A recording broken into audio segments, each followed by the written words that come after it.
Karena sadar tak mungkin membendung pasukan Belanda yang dibekali persenjataan canggih dan lengkap, maka prajurit TNI melakukan taktik bumi hangus. Ini adalah rekaman asli pergerakan agresi militer Belanda I dalam menggempur Probolinggo. Setelah mendarat di Pasir Putih, pasukan Belanda langsung menggempur Besuki. Setelah Situbondo jatuh, pasukan Brigade Marinir Belanda bergerak cepat untuk menguasai Probolinggo. Pergerakan Belanda sempat dihambat oleh kompi Mustafa Kamal sehingga pecah pertempuran di kawasan Dringin. Di dalam kota, pasukan Belanda kembali harus menghadapi kegigihan pertahanan para prajurit TNI. Namun, menjelang maghrib, kota Probolinggo akhirnya jatuh ke tangan para pasukan Belanda. Dalam penyerangan ini, sejumlah pejuang Probolinggo gugur, termasuk prajurit Wirasat anggota Kompi Toipan, Serma Suroyo, serta 2 prajurit lainnya. Esoknya, pasukan amfibi Brigade Marinir Belanda mendarat di Pelabuhan Mayangan. Mereka langsung disambut dengan perahu sengit oleh tentara Indonesia. Namun, karena sadar tak mungkin membendung pasukan Belanda yang dibekali persenjataan canggih dan lengkap, maka prajurit TNI melakukan taktik bumi hangus. Gudang-gudang logistik, utamanya pangan di kawasan pelabuhan dibakar habis agar tidak jatuh ke tangan Belanda. Belanda harus bekerja keras untuk memadamkan kobaran api. Ini adalah peristiwa ketika marinir Belanda menjaga agar gudang di sebelah dinding dermaga tetap basah untuk mencegah kebakaran makin meluas. Kemudian, prajurit TNI mundur dan mulai melaksanakan perang gerilya. Setelah menduduki pelabuhan, pasukan Belanda menurunkan bendera merah putih dan mengibarkan triwarna. Penurunan logistik dari kapal pun dilakukan. Sementara itu, di dalam kota, Belanda mulai membangun pos-pos pertahanan. Setelah berhasil menguasai Probolinggo, pasukan utama Brigade Marinir Belanda pun bergerak untuk menyerang Lumajang. Meskipun Probolinggo jatuh, perjuangan tidak berhenti.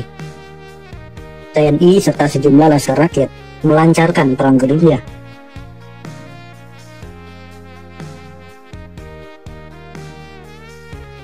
Mereka juga mendapat dukungan semangat, saran strategi taktik, serta obat-obatan dari dokter pejuang bernama Muhammad Saleh.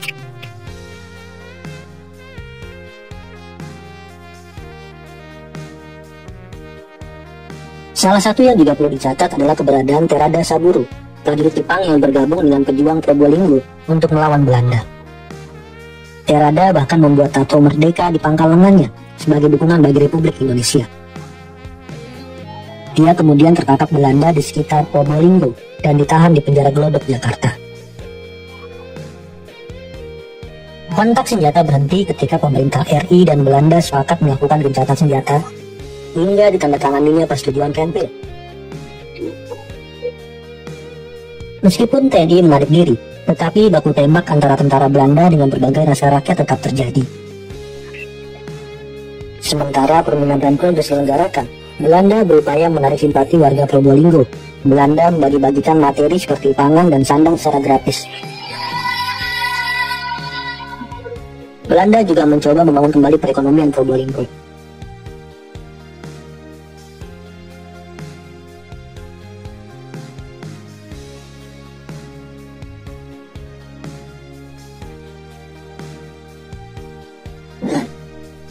Komandan Brigade Marinir Kolonel W.A.J. Rupolsek meresmikan pembukaan kembali jembatan di Nguling Pasuruan yang merupakan penghubung antara Probolinggo Pasuruan.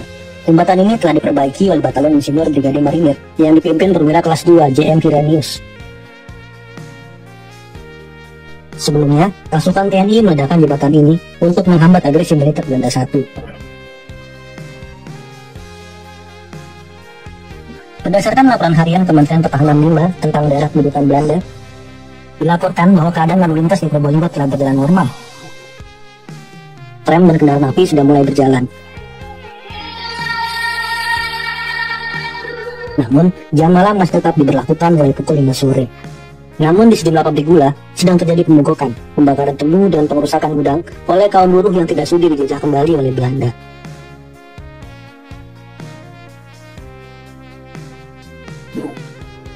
Berdasarkan laporan Wakil Rekomda Malang, Haji Panggil Gilbert, kurs uang Republik Indonesia anjlok menyebabkan kenaikan harga-harga barang terutama di Sukapura. Sementara itu, Belanda mulai mendirikan sekolah. Pabrik-pabrik gula sudah kembali beroperasi. Dan ribuan ton gula, kina, tembakau, karet, dan kopi siap ekspor sudah menumpuk di pelabuhan.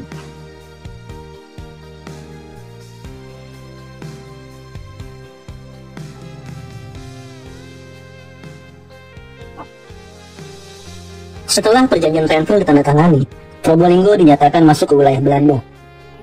Dengan demikian, para prajurit TNI di Probolinggo harus hijrah ke wilayah Indonesia. Patuh pada keputusan pemerintah tersebut, Letkol TNI Dahlan melapor kepada Komandan Militer Belanda di Probolinggo, Letnan 1 Marinir H.H. Bronckhorst. Pasukan Letkol TNI Dahlan kemudian dievakuasi Belanda menuju daerah Republik Indonesia di Malang Raya.